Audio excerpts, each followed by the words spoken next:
media persons, delegates of तो climate resilient जो आपने बात पहले पूछी हमारे से कि तापमान बढ़ रहा है, इसमें क्या क्या क्लाइमेट रेजिलिएंट वैरायटीज़ कैसे निकालनी है, वो सबसे बड़ा मुद्दा हम लोगों का है। दूसरा ये है कि दलहनों में वैसे प्रोटीन तो बहुत होती है, 22% तक प्रोटीन रहती है, लेकिन इसको और कितना बढ़ाया जा सकता है, उसको हम बायो फोर्टिफाइड वैरायटीज़ बोलते हैं कि उसमें ना कि प्रोटीन पाएँ, उसमें जो हमारे माइक्रो न्यूट्रिएंट्स हैं, आयरन है, जिंक है, उसकी भी उसमें बढ़ोतरी करें।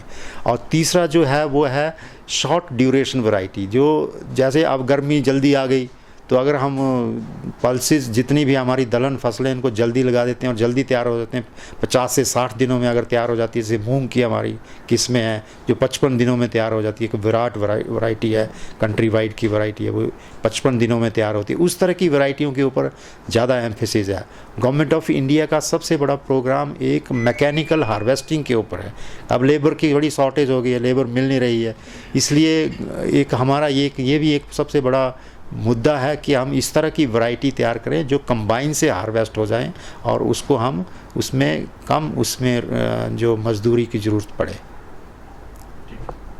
अच्छा, आपको शायद मालूम होगा कि इस वर्ष दलहन की रिकॉर्ड प्रोडक्शन हुई है और अब हम इसको एक पल्स रेवोल्यूशन भी बोल सकते हैं। दलहन का एक रेवोल्यूशन, ग्रीन रेवोल्यूशन जैसे हुआ था उसी तरह पल्स रेवोल्यूशन इसको मान सकते हैं, क्योंकि 2014-15 में पल्सेस की प्रोडक्शन की जो दलहन की प्रोडक्शन थी वो सिर्फ 17 मिलियन टन थी और अब बढ़कर 25.5 मिलियन टन होगी, जो रिकॉर्ड प्रोडक्शन है।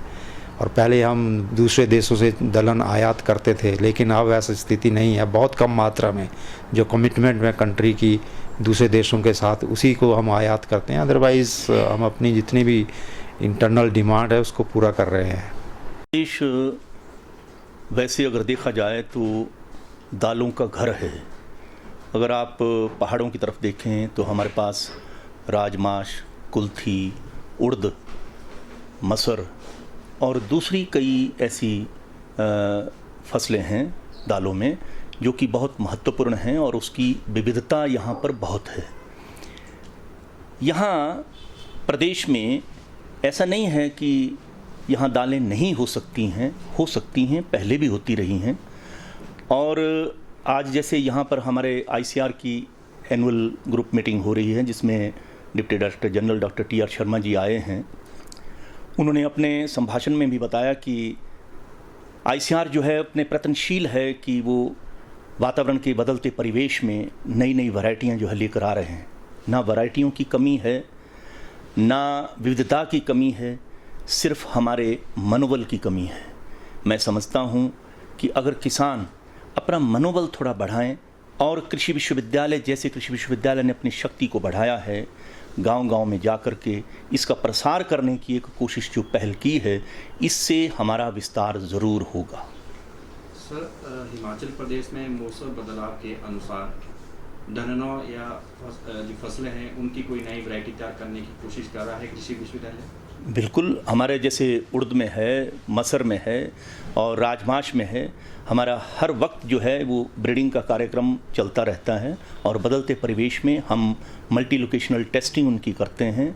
और वातावरण के अनुसार जैसे कई ऐसी बीमारियां उत्पन्न होती हैं या कई ऐसे एबायोटिक स्ट्रेस जो वातावरण के स्ट्रेस उस पर पड़ते हैं, उसके अनुसार यहाँ पर अलग अलग जो हमारी ये फसलें हैं इसमें दलहन में, उनमें हमारा कार्य जो है वो सुचारू रूप से चल रहा है।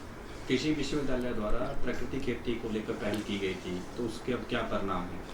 प्राकृतिक खेती जो है उसमें विश्वविद्यालय के पास एक प्रदेश सरकार ने भी एक प्रोजेक्ट दिया है, जिसमें कि हम एक्सपेरिमेंटल तौर पर हमारे पास एक नेचुरल फार्म है जिसमें हम कार्य कर रहे हैं और उसमें दलहन को भी और दूसरी सीरियल्स को, दूसरी फसलों को, सबको उसमें लेकर आ रहे हैं। और अभी उसमें कार्य चल रहा है, 2 वर्ष अभी उसमें और लगेंगे जब तक हम उसमें पैकेज प्रैक्टिसेस लेकर आएंगे और उसको फार्मर्स फील्ड में डेमोन्स्ट्रेट करके वैलिडेट करेंगे। तब तक हम इसके बारे में अभी कुछ नहीं कहेंगे जब तक हम उस पैकेज प्रैक्टिसेस को लेकर नहीं